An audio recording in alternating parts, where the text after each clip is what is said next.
Let's begin by answering the question presented in the thumbnail. Yes, we absolutely do need a Star Wars United board game. Today we're going to have some fun discussing what we can expect from a Star Wars United board game. This video is going to be filled with hopes, wishes, and a whole bunch of speculation. However, I do want to make sure that this video contains some real tangible value, so I will present a full painting tutorial for chibi Darth Vader as a backdrop for this discussion.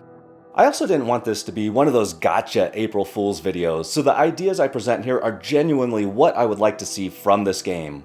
Welcome to Trehane Miniatures. First, a quick word on this paint-up before we dive into the board game concepts. This paint-up is going to be more of a study in OSL. I aim to paint chibi Darth Vader using only two sources of OSL, one red and one blue, and I'll throw in a little translucent purple between these two colors to cover some of the black and make the overall color combination look a little more natural. And while the visual portion of this video will focus mostly on the painting, I will throw in quick pics of mock game components as we discuss them.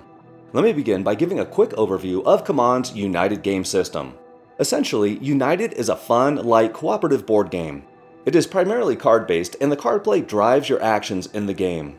Players work together to complete missions such as rescuing civilians, defeating thugs, and clearing threats by playing cards from each of their custom decks. This card play mechanism builds a shared storyline that allows players to combo off of previously played hero cards.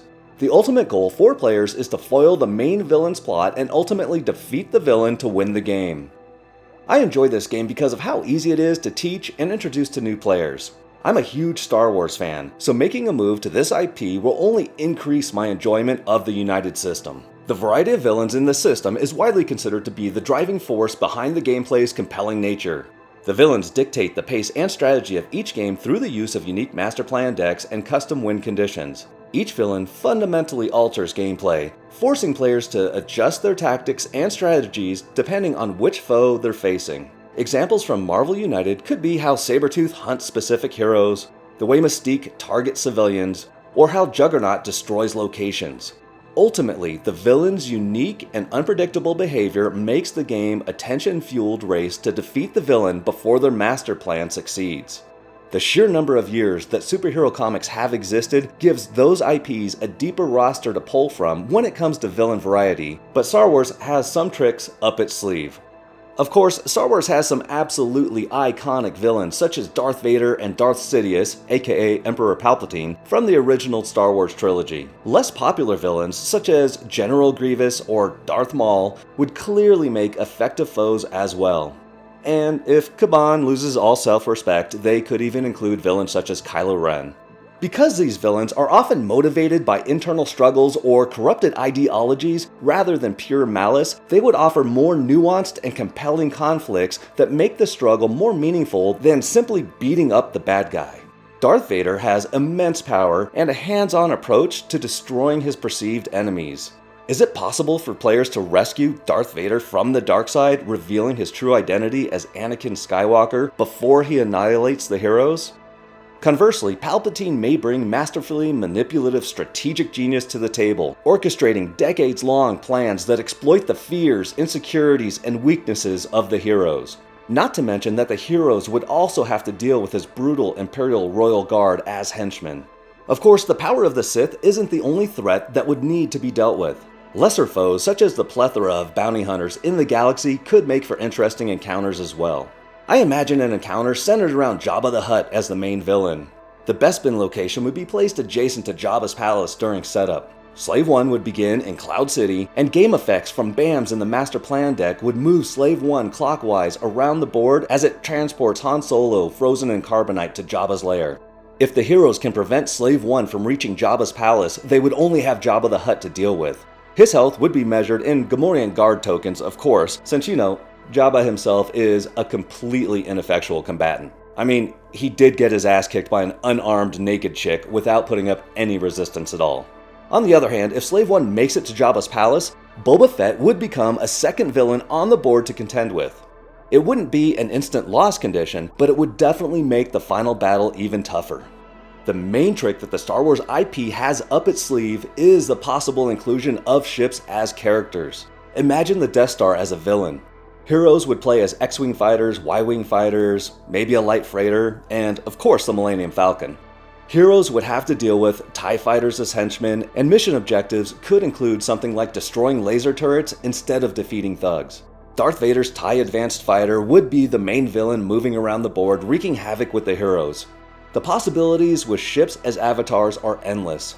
The Millennium Falcon could have a hyperdrive card that allows it to travel to any location on the board using light speed. But since it is the Millennium Falcon we're talking about, players would have to flip a token first to see if the hyperdrive is functional, giving the move a 50-50 chance for success. You know, just like the movies. Using vehicles as avatars does more than just provide an opportunity to create new and unique gameplay mechanisms. It could add more thematic significance to locations around the board. Planet locations could serve as the thematic foundation for entire game sessions. The Battle of Hoth immediately jumps to mind, replete with AT-ATs and snowspeeders duking it out long enough for rebels to evacuate the planet. On Endor, the heroes may have to contend with endless speeder bikes and AT-STs on their way to destroy the shield generator. If Command decides to include legacy elements in the game, then Alderaan would be a perfect planet to include in the mix. Players would simply take the Alderaan location tile and rip it in half before the first move of the first game. Or better yet, Alderaan could be included as a location in the Death Star mission, giving players the chance to rewrite the tragic outcome of Princess Leia's home planet. The latter is probably a more hopeful idea for this game. We definitely don't need to jump the shark with a legacy version of the United System. I'm less enthusiastic about the potential for the heroes, not because Star Wars is hurting for interesting protagonists, but because the heroes in this game aren't what usually makes it interesting. Other than a few special ability cards and maybe some equipment cards, the heroes in the United System don't feel exceptionally unique. They don't do much to alter the feel of the game in the way that the villains do. We'll have direct combatants and damage dealers like Chewbacca, Han Solo, Luke Skywalker, and Princess Leia, but we could also see important support characters like C-3PO and R2-D2. Some characters would have to come in the form of heroes from the prequel trilogy or other spin-offs. Obi-Wan is a perfect example of this. He really didn't do much in Episode 4 that was too impressive. Same with Yoda. But prequel Yoda was a bit more of a badass than older-than-dirt Dagobah Yoda was. Naturally, for these dreams to come to fruition, we need Command to pull through this funk that it's in. I tend to be an optimist. I'm hopeful, and I fully believe that Command will deliver on all of its promises, at least until they prove otherwise. I'm also a realist. I would be extremely hesitant to back any new crowdfunding campaign from Command until they clear the backlog of outstanding campaigns. If they can ensure that all of their outstanding games are delivered to backers one way or another and regain consumer trust, then a Star Wars United game could be their proverbial golden goose. I am confident that it would be the biggest we've seen from them in years. I hope you enjoyed this little delve into the possibilities of a Star Wars United board game. I certainly enjoyed exploring these ideas. I'd like to thank my amazing channel members for supporting this channel. You too can become a channel member for as little as $1.99 per month using the link in the description below. Thank you so much for watching. Please hit the like button and subscribe to the channel to join our growing community of wishful thinkers.